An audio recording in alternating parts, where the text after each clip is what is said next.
This video is for March 22nd. Welcome to yes2hellwith.com. Now we reach the practical conclusion of this series.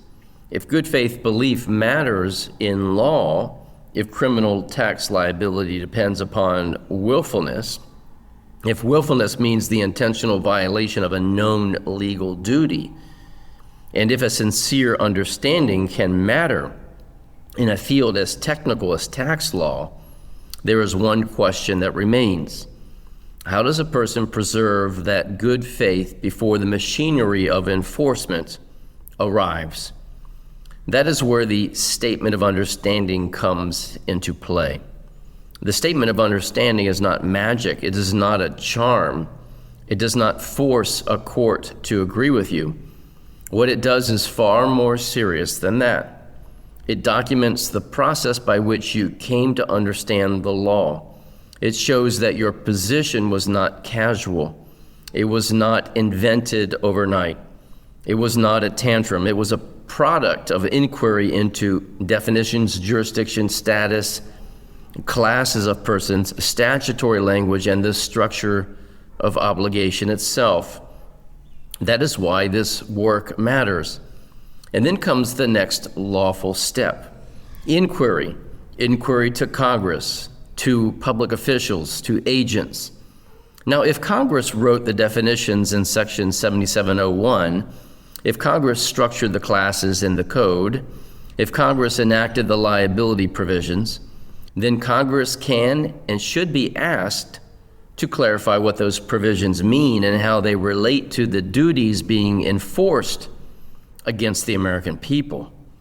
That is why this series culminates in writing a document that solidifies one's good faith belief and then using the lawful legal process to put on notice by asking questions of those officials accountable for the law that was written and the enforcement of those very laws. Not because Congress and officials always answer honestly, they don't, but because lawful inquiry strengthens the record of good faith. The fact that you ask is paramount. It shows that the person was not hiding. He was seeking, he was studying. He wanted to clarify from the source of legislative language or enforcement officials themselves. That is the Liberty Dialogue's difference. The federal government and IRS and their systems run on presumption. The Liberty Dialogues series teaches us to interrupt those presumptions with structure. The statement of understanding turns that structure into record for your defense, for your benefit, to defeat the element of willfulness. And the letters to Congress and other officials carry that record into formal inquiry. That is how we move from confusion to foundation. If you contend with the very issues we have discussed in this video series, then wisdom beseeches you to visit statementofunderstanding.com. Document your good faith beliefs.